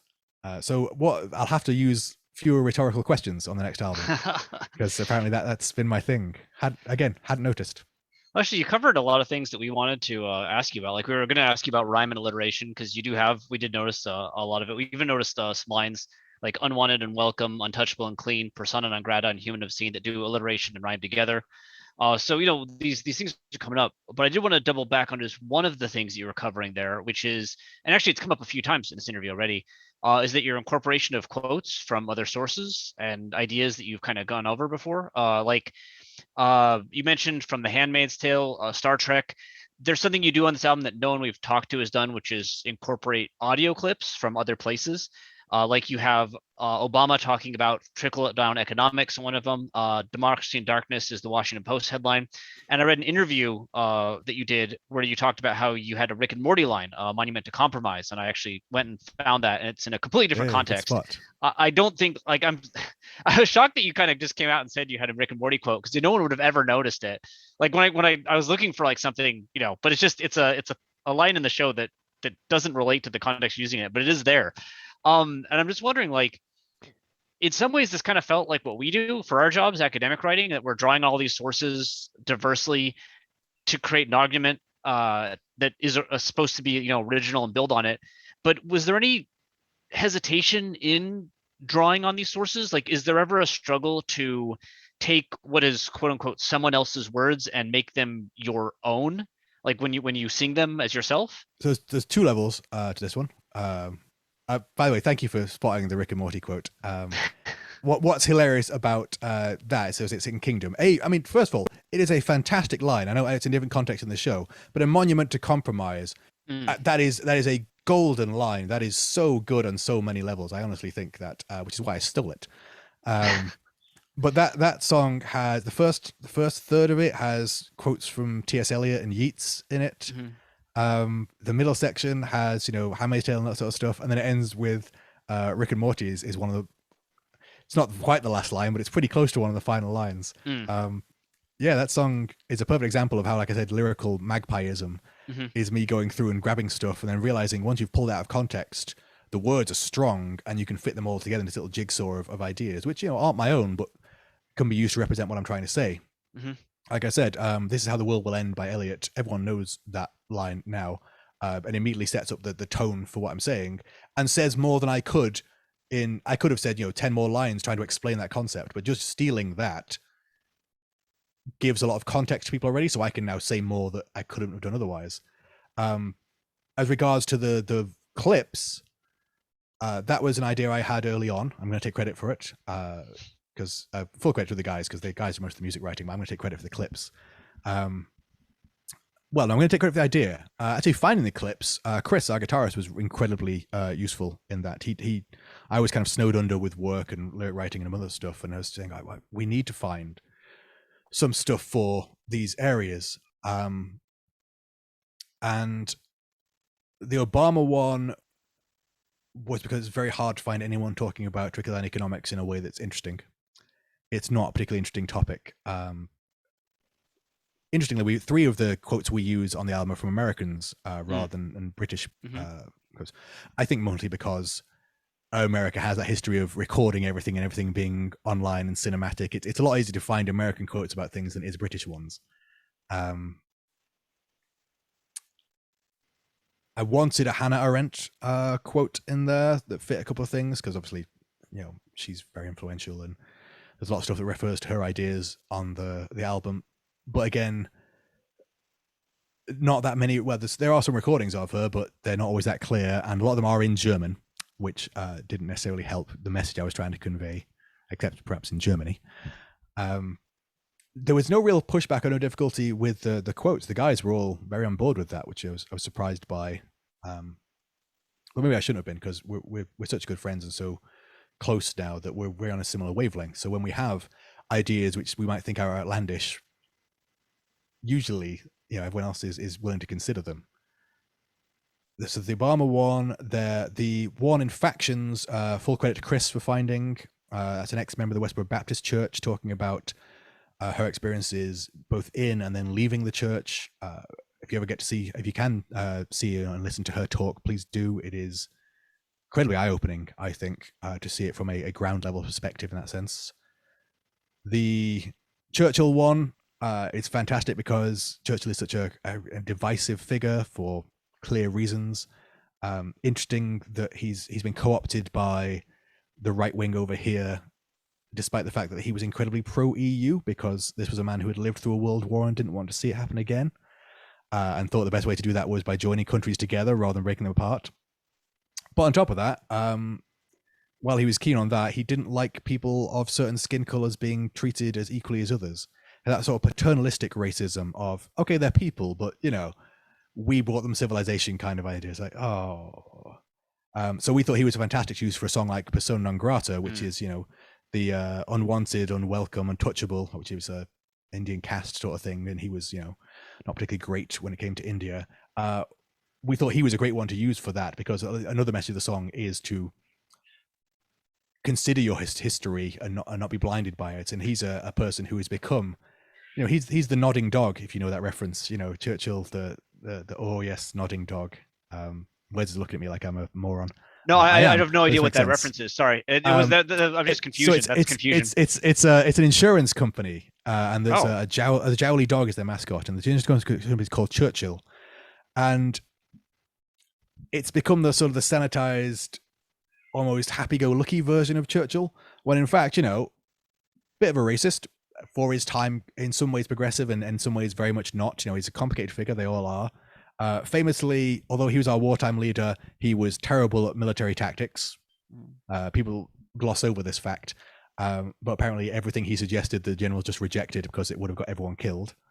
But he's become a historical, mythological figure. We thought it was really interesting to use him for that particular song, because the reality is not the same as the myth. He sells car. There's a car insurance ad that uses him as a mascot now, but he's a dog. Yes. Okay. And that's all right. I understood that correctly. Then that's weird. Yeah, okay, that's emblematic of how we sanitize our historical figures in that sense. He's now friendly. He's the image of good old Britishness. He's a British bulldog. He's friendly. He's a bit matey and that sort of stuff. Well, actually, no, he wasn't. He was a complex figure with both good and bad points. And whitewashing history helps no one, which is a big chunk of what Persona Non Grata is about in some ways, as well as personal responsibility and the refusal, not letting history repeat, because if we whitewash it, we just make the same mistakes. And then obviously in Fearmonger we had Edward R. Murrow, who is a legend, and I think that was the first one we found and used, because the man is a legend. That particular quote fit almost perfectly in the section we needed. I need to just slightly chop and change the strength of delivery. The guys were all on board with using direct quotes like that to flesh out the message and atmosphere of the album. To be able to use other people's words like that is a great gift, actually. And then again, so they weren't too bothered when I did the same thing in the lyrics. And I've tried to be open about it, to say that, I've repurposed them. There's some skill in that, but a lot of the time, I'm definitely using other people's words because they allow me to say more than I could on my own. That's fine. That the message I'm trying to convey is more important than me getting credit as a master wordsmith, because I'm not. But I've got an ear for perhaps when other people have written or said things that I think are really striking and can be used to convey something else. I'm also glad you spotted the Washington Post thing, by the way. That one stood out. That one was pretty. But it's a fantastic headline. It's a. Like I said, taken out of context, much like the Rick and Morty quote, taken out of context, it still holds up as a fantastic piece of writing. Yeah. So okay, that makes sense. One other thing I guess that we wanted to ask about is on the new album, especially compared to the first one, there was a bit more, I guess, what we call straightforward language use. For instance, on the final track of this new album, there are 482 words. And 368, so that's just over 75%, are exactly one syllable long. Whereas on the prior album, you did have some short, punchy terms, but you were mixing in words like, I don't even know, apoptosis, demiurge, and you had couplets like deny your slow senescence, reject your inbuilt obsolescence. And scanning the new album, there's not really any of that. The closest is, I guess, the track Barmecide Feast. Barmecide is not a day-to-day term, but it does seem like you made an effort to make the lyrics a bit simpler, more direct, more straightforward, less, 3-4 syllabic words. Is this another thing that kind of happened by chance, or is this something that has kind of been something you're doing as you've progressed as a lyricist, kind of trying to go for words that are a bit more, I guess accessible is not the right term, but smaller, more direct, perhaps? I think there's a threefold answer to that one. Partially, it is some sort of a coincidence. more in the sense that, like I said, I was trying to be a bit more cerebral in the first album.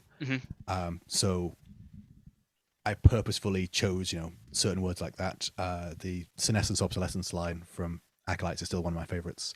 Apoptosis, by the way, is another one where I need to give credit. That was my primary example of, in this case, not outright theft. I was struggling with that song. I had written something, but it wasn't quite as good. And then I was reading, so I'm a huge lover of Jeff Vandermeer as an author. And I was rereading, I think, the Southern Reach trilogy, Annihilation, Authority, Acceptance.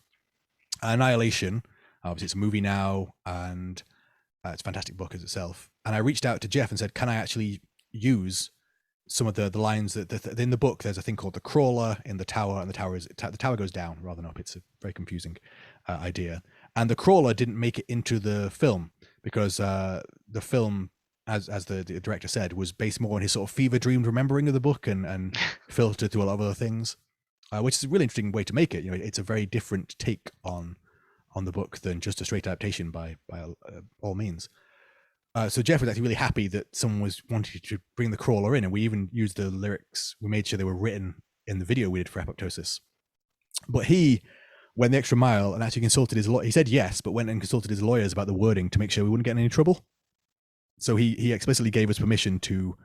So the verses are taken from the crawler's writing, which is a very strange metaphor, and obviously use a lot of the more flowery language than I usually do, which is why that song is a bit of an outlier.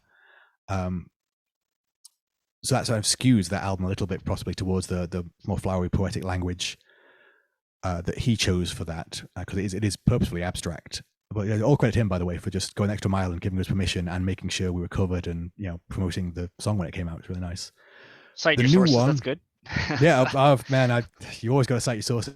That's why I'm careful to give all credit to everyone I'm stealing from, because A, I don't want anyone to think I've stolen in that sense, but B, I want people to go and discover the writers and I'm reading and the shows I'm watching, the movies I'm watching. I want people to go and watch these things as well. I like them. I want to support them.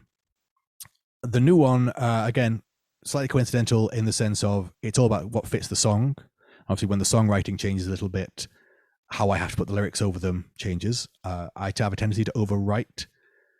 And then try and work out how I can fit a breath in at any point during the delivery of the song. If you see some of the live footage, you've noticed one of the things we've done recently is incorporating Tim Moore as a backing vocalist, because I can give him certain lines to let me get a breather, whereas previously I was trying to do absolutely everything myself and running out of. I could still do the song, but by the end of it, I'm sort of gasping for breath and just one of the reasons we stopped talking between songs is because I'm unable to talk after each track. I don't have any oxygen left.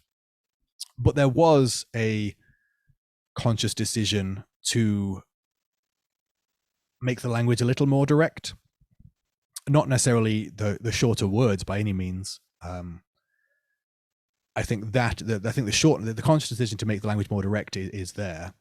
I still try to couch it in some metaphor. I want it to be interesting. I don't just want to be telling you do this, do that, A, B, and C. It's not a bullet pointed list, if you know what I mean. The coincidence is they're shorter, perhaps because I'm trying to fit in more ideas. Whereas previous on album one, I perhaps thought it was a bit more high level, overarching concept. I can use longer words, spread the line out a bit more because I'm trying to give an overview. I'm trying to get in a bit more into the nitty gritty of it while still being a little bit poetic and a little bit using a little bit of imagery. Once you're down deep in that level, you can get into the guts of things more, and that lends itself more to shorter, sharper, more descriptive words. Which in one thing I found, at least what I found after writing it, is there's a lot more lines where you can say line 1 and line 2 mean something together, but line 1 and line 2 and line 3 mean something slightly different when you add the extra context. On the first album, lines were a little bit more contained in couplets. This is a clear idea, and move on to the next one. Or this single line is an idea, the next one is an idea. The shorter words, like more rapid delivery, fitting more in, enables you to sort of cut lines on the second album in different places. And so you cut it here, it means one thing. You cut it here, actually, you've got a slightly different perspective. And I think both coincidentally and purposefully, I tried to do that in different ways. And certainly your perspective does come across quite clearly, like in part due to this very straightforward language that you're using. But it's interesting that despite there being a very clear perspective that is expressed through the lyrics, on a number of songs on the latest album, you do seem to position your lyrics in a form where you're advocating against the things you say. So for instance, on Dark Forest Doctrine, you advise the listener to fear the other, fear the stranger, watch the skies, and watch your neighbor, show no mercy to the traitor, and no remorse, and state that kill or be killed is now the law, compassion is a weakness we cannot afford. But by the time you get to the end of the song itself is clearly, as we said, pushing against and lamenting, this quote, Dark Forest Doctrine. So why did you choose this kind of framing, and how does this pair with the more straightforward language that you've used, as we've just discussed? I think more than anything else, it's a lot of fun to set up an idea, then knock it down. You could cut the answer there, really, if you want. Dark Forest is a perfect example. The novel I took the title from is about a lot of things, but one of the Dark Forest Doctrine is a potential solution to the Fermi paradox.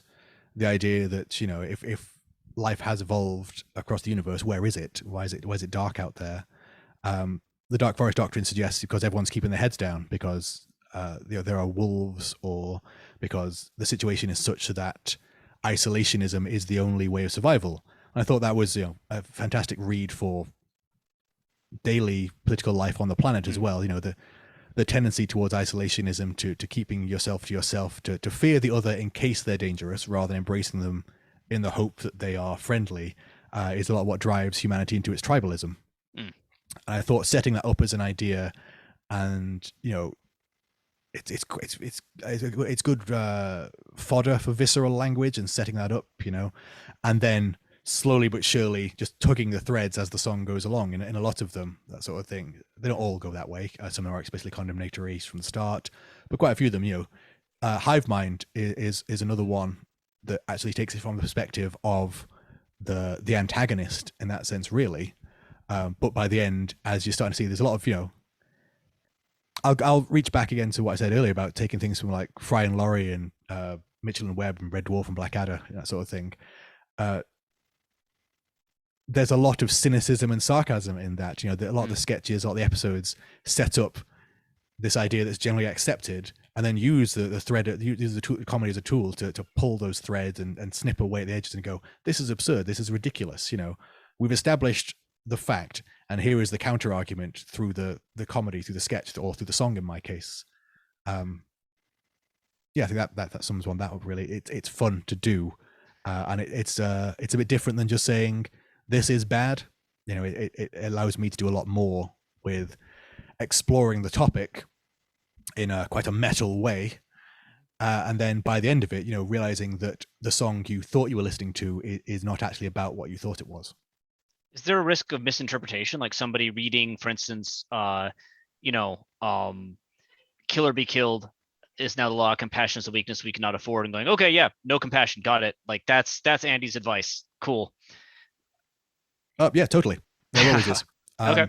One of the things I had to do quite consciously was accept that people are going to interpret anything you do in the wrong way. I think it's pretty clear, as Jess said, that by the end of the song I've definitely flipped the 180 and shown you that what you thought was wrong, as it were. I think in some ways that is actually a stronger way of communicating with people in general. Instead of just telling them they're wrong, it is even in general daily life and political discourse, that sort of thing, is okay, engage with this and then slowly start to illuminate the contradictions, illuminate the flaws, and go, okay, that's interesting. But have you thought about so and so, or how does that square with this or that or the other? It's not just saying, oh, you're wrong, because people, and I'm not both siding this by any means, but people in general are very defensive creatures, and we don't like to, because it's the gambler's fallacy and all that sort of stuff. A lot of the reason we're seeing people resisting a lot of stuff they are resisting in the world, you don't need me to tell you what's going on, is because they're so embedded in this idea that, you know, I've chosen my side, I've chosen my tribe, and if I admit that I was wrong, I'm going to look like an idiot, and I don't want to look like an idiot, so I'm just going to double down and triple down. Whereas when you slowly, instead of the shock doctrine, which, by the way, fantastic book and informed the album quite a bit. That was a wonderful plug. I should get paid for this. Instead of shocking people into entrenching their position, a song like Dark Forest and Hive Mind is, here's your worldview, and by the end of it, I've hopefully started to subtly, without you knowing it, you know, frog in a boiling water, which apparently not true. You've not noticed that I've twisted it 180. You've hopefully, maybe even it's one or two of you will start to have reconsidered the perspective that you thought we shared. That's another. It's really surprising how many things you're saying that just lead right into the next questions we had. Works out really well for us. Yeah, it works out really well for us. People are going to think we pre-planned this. Yeah, no, yeah, exactly. This is all rehearsed. It's all scripted. It's all just from memory. 2 hours of memory just straight off the head. So this is a bit of a tricky question. And so I want to make sure that I'm not trying to like pop you with a gotcha question or anything like that. But it is something I noticed that was in this, and it came with this idea that a lot of your lyrics do kind of criticize tribalism and criticize, you know, only sticking to your side and only sticking to one worldview and not kind of listening to what's going on. Because you do have songs like you mentioned Dark Forest Doctrine and Hive Mind. And then most blatantly, I think, as the single Factions Speak Louder Than Herds, where you say no one is willing to even try or even pretend to see the other side. You're making, you know, pretty clear statements that about the warnings of group thinking and fanaticism. Factions even begins with a quote from someone who compares the political situation we're in to people leaving their caves to lob grenades at each other. But on the other hand, though, on this album, you do have messages that do take a position quite clearly and definitely label certain actors as enemies or dangerous to the future. Barmecide Feast calls out the upper class for, quote, a decadent display of shameless arrogance and ignorance barely disguised as disdain. The Price of Peace argues against partisans and patriots draped in faded flags, reckless in their stolen valor, shameless in their martial drag. And elsewhere, you condemn certain actors as liars or vultures, people who are digging our common grave, and directly attack the position that the status quo must be maintained at any cost. So is there a contradiction here? Did you find it difficult to like balance calls for calm and dialogue in a genre that's known for calls for violence and murder and death, and indeed an album that does take certain strong political stances? Or possibly have I just misinterpreted everything that you've written? No, you're dead on. So before we go any further, so the arrogance and ignorance disguised as disdain, by the way, was only partially me. That was from a column in a newspaper somewhere where they described the refusal to listen to advisors being arrogance and ignorance disguised as disdain. In not quite those words, I had to massage it to fit. So that's not me. That's just another line I stole. But the partisans and patriots and all that sort of stuff in Price of Peace was me. I definitely wrote that one. I didn't steal that one. I was quite proud of that one. There's a potential for contradiction there. I think I'm not necessarily saying don't have strong opinions by any means. It is more a call for understanding where that comes from. I don't think understanding does not mean endorsement by any means. In fact, if anything, if you see someone as the enemy, it is a lot easier to conquer them, or as I would prefer, to bring them on side and stop them being an enemy, you know, to turn them from enemy to friend, if you actually understand their perspective. Like I said, I one of my concerns, and I think you've touched upon it there, is I didn't want the album to be seen as both sidesism. Factions in particular being one that could very much be reinterpreted as, why aren't we listening to the racists or the misogynists or the anti-vaxxers or whoever on the other side? You know, we should be listening to them and considering their perspective. I was like, in a sense, actually, we should be listening to them, but we should be listening to them to understand where that is coming from and why that's happening. I mean, a lot of the anti-vax sentiment, the push towards dictatorships and authoritarianism, even in the so-called, you know, liberal Western countries, comes from a full-on disillusionment with the neoliberal project. You know, at some point, that house of cards is going to topple because it is based upon constantly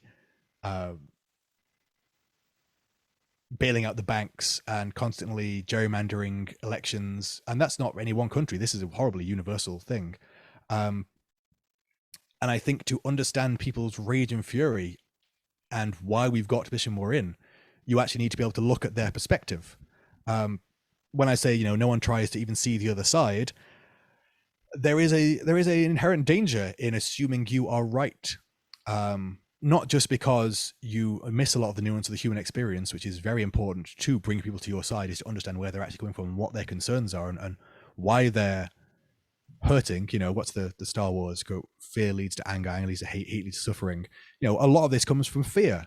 People are afraid of immigration because they're afraid, they've been told that, you know, what's that classic political cartoon, the rich man with a plate full of cookies and one guy's got 3 and the immigrant has none, and the guy's is the rich man is holding on to all his cookies, going, oh, watch out, that foreigner's going to steal your one cookie.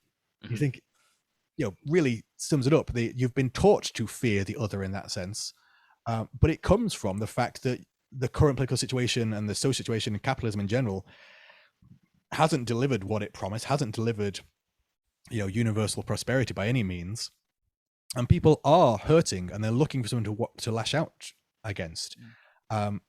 People aren't intrinsically bad or good. We're weirdly sentient animals who you know, need food and shelter and love, and when those things, we don't get those, we get angry and defensive. Particularly when, you know, we're paying taxes and grouping together in what should be a stronger, I'm very much weirdly a utopian. You know, I see the potential for human beings to come together and create greater things. When we're being promised that and not delivered it, it is very easy for people to lash out at the people they perceive as wrong. And so I'm not saying, you know, blindly accept other people's ignorance as being the same as your knowledge kind of thing, which is another terrible thing these days, with everyone assuming that just because I have a voice or an opinion, it is of value. Mine certainly isn't in a lot of areas by any means. But I am saying that to understand where people are coming from allows you to start to perhaps unwrap and unravel what has caused them to get there. You can't just grab people are stubborn like mules. You know, you can't just push them in a direction, but you can coax them in a direction. You can understand how they got there. But yeah, I was definitely conscious of the capacity for it to be misinterpreted and misused in different ways. Factions being, I said, the key example of all that. And I think just accepting that it's going to be, even the most innocuous thing is going to be misused by certain people. Interviews like this, by the way, are fantastic for explaining the context. That's why I love doing them, because, you know, I love hearing the sound of my own voice, but it's also a great way to give that extra context that perhaps the song has, and at least get it on record by saying, you know, I'm not saying, you know, both sides are equally as good, or there's good people on both sides in this case. I'm saying if you really want to stop there being both sides and find a sense of unity, we need to find a way of understanding the root causes of things like implicit racism, misogyny, you know, where it's coming from. If we're just solving the symptoms by saying don't do that, we're not curing the disease that's causing them in the first place. Does it feel odd at all to have written a metal album that ultimately is in some ways a call for understanding and unity and utopia? Is that okay in metal? Is that allowed? It's funny, right? So as I said, it's quite a sad album, and it's angry and it's frustrated, but underneath it all there is that hope for better. But the thing is, I think that is implicit in a lot of albums, even though they don't. You know, metal has this oh God, what's the word? Reputation. I couldn't think of the word reputation. God, it's far too long still. For being very negative, and it can be. But metal is about the expression of negativity rather than necessarily the endorsement of it. I'm using endorsement again. You know, there's definitely some stuff out there that's, you know, depressive for a reason and is saying, you know, feel terrible, be a terrible person. Every art form has that sort of thing. But for, you know, a lot of bands, it's catharsis. It's getting this sort of stuff out. And even the most political bands, you know, your Heaven Shall Burn and Misery Index and East Grey, you know, going back to Minor Threat and that sort of stuff, they wouldn't be saying this sort of stuff if they didn't think it would make a difference. Like they're not just expressing this is bad, I'm just going to leave it at that. There's clearly an implicit sense they're trying to make a statement to make people aware of that because they think we can do better. In every dystopia, there is the hope for a utopia. You know, even in TV and movies and books, sort of thing. People are writing this as a warning because they actually clearly think that humanity is capable of doing better. I think implicit in every post-apocalypse, you know, it looks dark on the surface. It's very dark, you know, nuclear winter has come, the zombies have risen, a virus has killed off half of humanity. The warning is, this is bad because I don't want to lose half of humanity. You know, they're not saying this is a good thing. The very fact they're saying this is bad, when you consider it from the other angle, is saying, well, actually, what they're really saying is human beings are good. Human beings have a lot of potential. And that is very much my belief, you know. Like I said, as well as the prog rock, I remember being raised on a lot of Star Trek, and Ian M. Banks, who are two, I think, key source of how I view the world, which both had such a utopian view that once humanity gets past its base impulses, mostly through being post-scarcity, which I don't know if we'll ever reach, but I'd like to, we're capable of great things. And the sadness is, for me, how many great things we're capable of now already, but we lack the social capital or political will to achieve. So no, I don't think it's out of touch by any means. I think maybe it's perhaps a bit more noticeable. But if I think of a lot of the bands I listen to, they're angry because they think we're capable of better. You know, even if they wouldn't explicitly put it like that, they wouldn't bother trying to communicate with people if they didn't think people weren't able to listen. I think what you've just said leads very naturally onto our final question, which is, you know, in summation, what do you feel is the role of the lyrics in your music, you know, on a broad scale, and perhaps, you know, on an even wider scale in metal as an art form? So I'm going to contradict myself a little bit. That's all right. As I said, collectively, all 5 of us, even though the guys don't get involved in lyrics, we really do write for ourselves. You know, we're bouncing ideas all around all the time. We're not really considering an audience at any point, to be honest. Even though, as you pointed out, you know, I'm writing a lot of we at the minute. I'm putting myself in that sort of position. If most, I'm considering maybe an imaginary audience, but I'm trying to just be happy with what I'm saying. Like I said, it's a personal album. It's all about catharsis, really. It's getting what I'm feeling out. And the great thing about this album, I've always felt that being in a band is fantastic therapy. Every time we practice, every time we play live, after spending sort of 2 hours screaming, and in this case, particularly 2 hours screaming about things that really bother me or really mean something to me, I feel better. I legitimately feel a weight has been lifted. I ache, but I am also looser. I'm breathing better. I'm a better person because of this band, because of the outlet it allows me. So the role of my lyrics really are just for myself, in quite a selfish way. But even though I said, you know, we don't write for an audience, I suppose there is always an ear, and I want it to be understood. I'm trying to, even if I'm just talking to myself, I'm trying to make myself clear to myself in that sense. And hopefully, you know, if anyone reads them, and we've gotten some really good reviews of this album, shockingly, because I never know what to expect, you know, because I said, we write it for ourselves, and we put it out there and hope maybe it's going to connect. Maybe we don't know, because we haven't written it to be popular. It probably won't be, was kind of the idea. And just say thank you now to anyone who has bought it or listened to it, anyone who's reviewed it, and has liked it. It is very much appreciated, very moving to know that it's made that connection, even though I don't know if it was really designed to do that. I'm sure you could dig into more of that sort of thing. But more important than all the good reviews has been the people who have dug into not just the lyrical themes, but the musical themes and the whole idea of the record. People understand what it is saying. Is better than getting a 9 out of 10 best album ever, because scores are superficial, and you know, there's so many sites on the internet now that every album can find a 9 out of 10 or a 10 out of 10 review. It's when people have put the time in, to understand that really makes it all worthwhile. And I think, although I can't speak for other bands, but I can probably speak for a lot of the bands I listen to who seem to have a similar mindset about it, that the role of the lyrics is perhaps as a bonus to the music, because people, a lot of metal fans just enjoy the music in the same way that, and this goes back to saying metal fans aren't different than other music fans really. Pop fans just like a good beat and don't really pay much attention to lyrics is the cliche. Although there's a lot of wonderful, intelligent pop out there in the same way that there's a lot of dumb, lowest common denominator metal. That's genres, I said, all exist on a similar curve and aren't special. They all have greats and terribles and all that sort of stuff, and they have intelligent stuff. They have bangers that are just gut level. You get them there and don't care what's being said, and they have stuff that's really clever that gets you right in the head.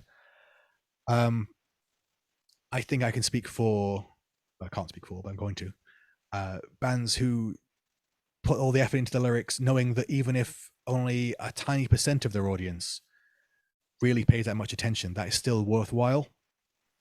It doesn't have to be everybody. It's one thing I hate. We said there's certain words I just don't want to use because they've either been overused in metal or they're just meaningless. Revolution being my personal bugbear. It's been overused so many times by bands I'm not going to name because I don't want to start a beef that we would definitely lose. But everyone listening knows exactly who you're referring to. Right. But it's just a meaningless word, particularly without any action behind it. It's vapid. It just sounds good, but has no real content these days.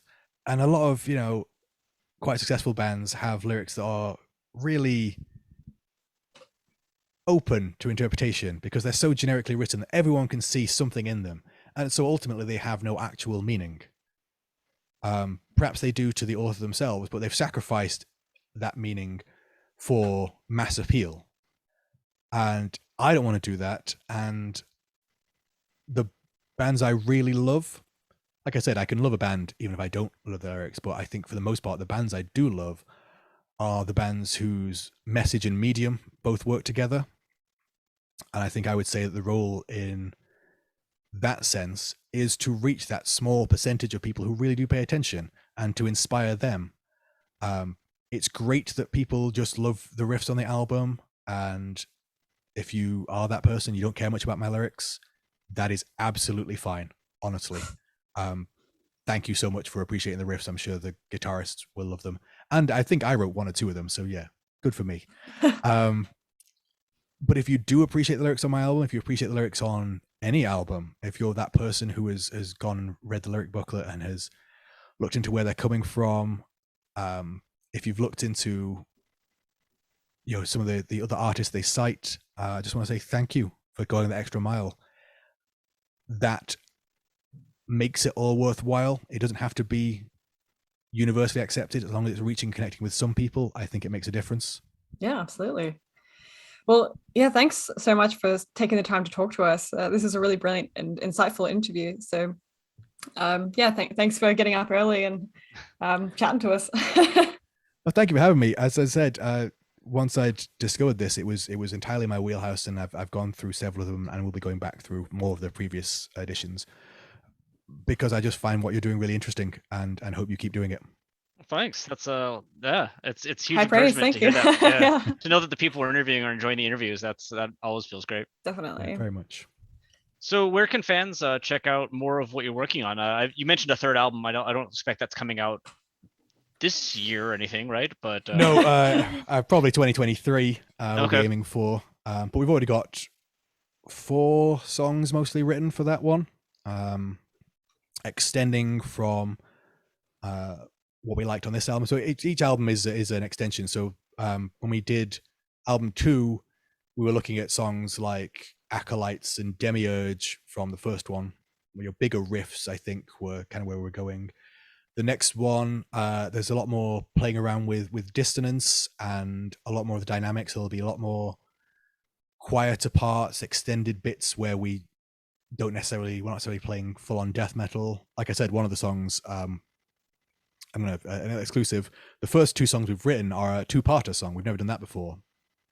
So like we did a 12-minute song on this album because we wanted a long one, and the next one we've got a song part 1, and song part 2, and they sort of interlink to each other but can be played separately, whereas like the title track on the new one can't really be played in individual parts.